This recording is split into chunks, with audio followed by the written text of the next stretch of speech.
Kenapa Malaysia, negara tetangga kita yang mana cuacanya relatif sama seperti Indonesia, tapi dia bisa naik nih kapasitas produksinya, ya. Jadi kita akan ulas lebih lanjut seperti apa sih emiten ini, bagaimana prospek dan risikonya.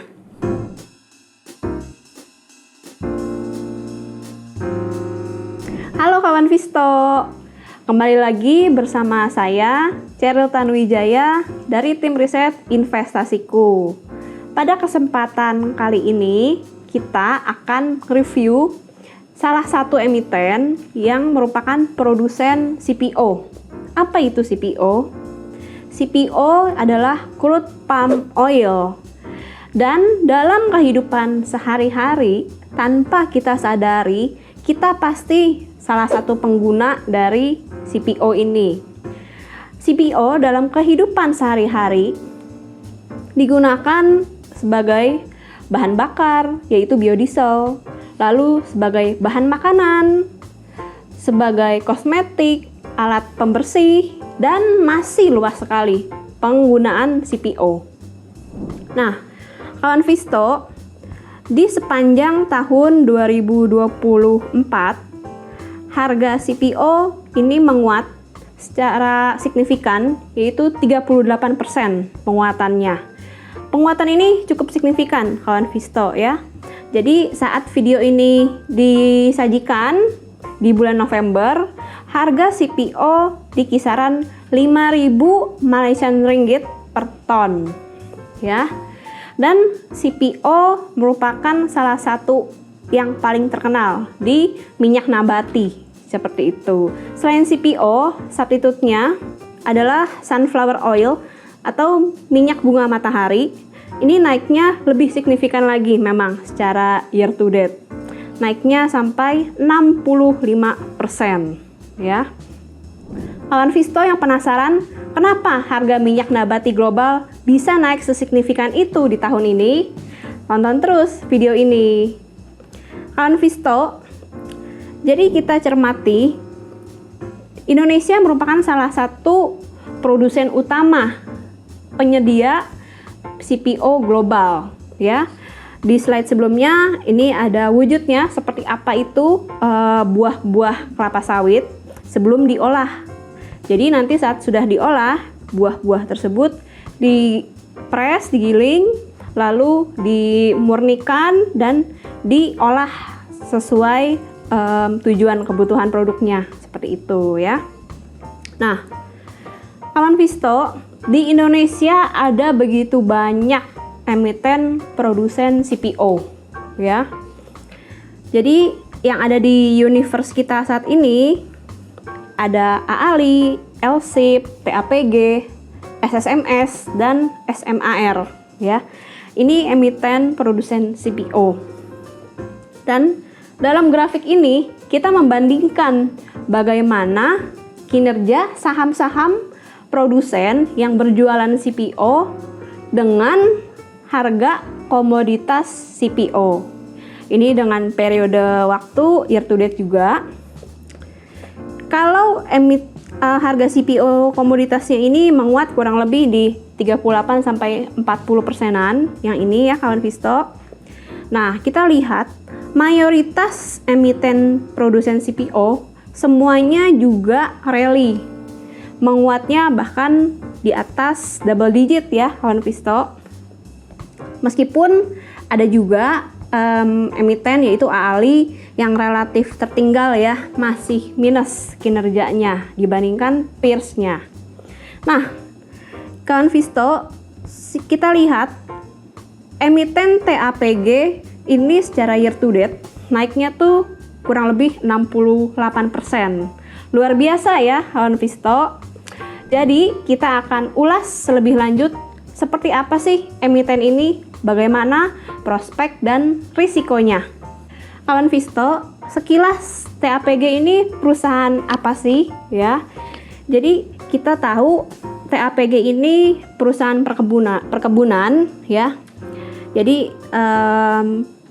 mereka punya perkebunan kelapa sawit yang sangat luas ya, yang tersebar dari Pulau Sumatera hingga Kalimantan.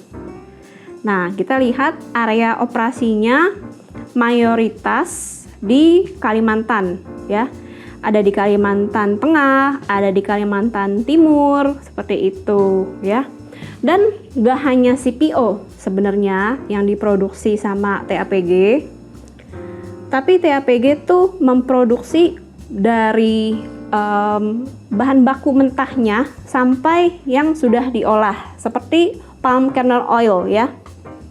Selain dari produksi PO, TAPG juga punya portofolio lain, yaitu perkebunan karet ya. Kita cermati TAPG juga menjual baik karet mentah maupun yang sudah diolah separuh jadi ya. Kita lihat di gambar yang sebelah kanan ini. Oke, nah kawan Visto, bagaimana kinerja keuangan TAPG hingga di kuartal ketiga 2024 ya. Nah, kawan Visto, tadi di awal kita sudah bahas kalau harga komoditas CPO saja naik kurang lebih 40% secara year to date. Artinya, rata-rata harga penjualannya si TAPG ini tentu akan meningkat ya dibandingkan tahun lalu dan dibandingkan awal tahun ini. Sehingga harusnya revenue-nya pasti meningkat signifikan ya.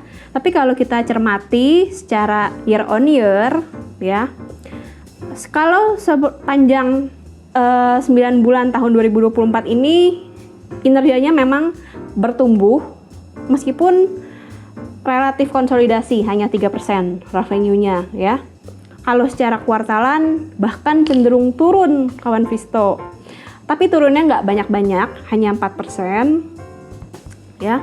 Lalu kita lihat ke sisi profit laba setelah pajak ya. Nah, laba setelah pajaknya ini naik secara signifikan nih kawan Visto. Kalau kita bandingkan di 9 bulan pertama tahun 2024 tahun ini dibandingkan tahun lalu. Ini naiknya 47% ya. Lalu kalau secara kuartalan juga naik meskipun hanya tipis 3% ya. Mungkin kawan Visto penasaran ya, apa aja sih kontribusi yang mempengaruhi pendapatan TAPG ya. Oke. Jadi secara lebih lanjut kawan Visto, 88% revenue pendapatan TAPG itu dipengaruhi oleh harga CPO ya, komoditas CPO. Di lain-lainnya itu, TAPG juga banyak produk ya yang berkontribusi untuk pendapatannya. Ada tadi karet, lalu berbagai olahan produk CPO seperti itu ya. Tapi jumlahnya memang relatif minim, bahkan di bawah 1% ya untuk karet, untuk FFB juga, PKM juga ya. Nah, kawan Visto, kalau kita cermati tadi ya, revenue TAPG di 9 bulan pertama 2024 ini naiknya hanya 3% year on year ya. Sedangkan harga CPO kalau kita bandingkan antara 9 bulan pertama tahun lalu dan tahun sekarang naiknya 12%. Bisa kita katakan kenaikan revenue-nya TAPG, which is TAPG ini mayoritas dipengaruhi sama harga CPO, tapi tertinggal jauh ya, sampai 4 kali lipat dibandingkan kenaikan harga CPO-nya. Kenapa? Nah, oke, kita breakdown lebih lanjut nih kawan Visto ya. Jadi seperti apa sih kuantitas produksinya TAPG secara year on year juga ya. Tadi kita sudah melihat harganya naik. Nah, tapi dari sisi produksi sayangnya secara year on year turun nih di kuartal ketiga 2024 gitu ya. Bahkan turunnya juga lumayan sebesar 24% ya. Kenapa? Kira-kira produksinya justru turun ya. Jadi yang paling utama menjadi penyebab faktor penurunan produksi ini karena adanya terjadi fenomena alam El Nino ya. Meskipun tidak terlalu parah, tapi ini berpengaruh signifikan bagi produksi TAPG. Karena kita tahu juga di akhir 2023 lalu ada El Nino yang membuat kapasitas produksinya TAPG ini kurang optimal. Namun untuk kuartal 4 ini kita lihat perusahaan dalam proses untuk mengupayakan supaya produksinya bisa maksimal, dan kita lihat di kuartal 4 bisa ada lonjakan kenaikan produksi yang signifikan gitu. Jadi ini jadi suatu sentimen positif ya. Sudahnya harga CPO naik, lalu dikejar sama kapasitas produksi yang meningkat. Sekarang kita juga akan mengulas siapa sih produsen CPO di dunia yang paling besar ya. Jadi yang utama memang Indonesia ya, negara kita. Yang kedua adalah Malaysia, negara tetangga kita ya. Kalau kita bandingkan kawan Visto, ini kinerja produksi CPO untuk periode Januari sampai Juli ya kawan Visto. Oke. Lalu kita lihat ini datanya dari Indeks Mundi ya. Jadi untuk periode Januari sampai Juli di tahun 2024 kapasitas produksinya ini di Indonesia turun 6% ya. Lalu kalau untuk Malaysia justru dia naik 9% seperti itu ya. Kenapa? Malaysia, negara tetangga kita yang mana cuacanya relatif sama seperti Indonesia, tapi dia bisa naik nih kapasitas produksinya ya. Kawan Visto, perlu dicermati ya. Kapasitas produksi kita setahun ini 27,53 juta ton dari Januari sampai Juli. Sedangkan Malaysia dari periode Januari sampai September ya hanya 14,43 juta ton. Jadi dari sisi kuantitas kita jauh lebih besar, hampir 2 kali lipat ya daripada yang diproduksi sama Malaysia gitu. Jadi untuk meningkatkan lagi itu tentunya tidak semudah jika kuantitasnya hanya separuh seperti itu ya. Lalu untuk estimasinya di full year 2024 diperkirakan di kuartal keempat ini ada kenaikan ya. Yang tadinya Januari sampai Juli turun 6%, tapi dengan asumsi di kuartal keempat bulan Oktober sampai Desember ini ada kenaikan produksi yang signifikan sehingga penurunannya hanya 3% untuk Indonesia ya. Ke level 48,57 juta ton. Nah, kalau untuk Malaysia diperkirakan naiknya hanya 5%, yaitu di bawah 20 juta ton gitu ya. Jadi tetap secara jumlah kita jauh lebih besar dibandingkan Malaysia. Oke. Nah, kawan Visto, kita juga cermati TAPG ini salah satu saham yang menjadi target akumulasi investor asing ya. Secara year to date akumulasi investor asing nih sebesar 103 miliar rupiah ya. Dari awal tahun sampai 12 November gitu. Lalu kalau secara valuasi kawan Visto ya, memang valuasinya 5 tahun terakhir sudah di atas rata-ratanya ya. Ada di 8,79. Kalau kita bandingkan angka tersebut dibandingkan peers-nya, valuasinya masih menarik ya, masih relatif murah. Artinya masih ada ruang penguatan. Nah, kalau bisa kita simpulkan kawan Visto, antara peluang TAPG bertumbuh sama risikonya untuk menurun, kita lihat lebih banyak pro-nya ya. Kenapa?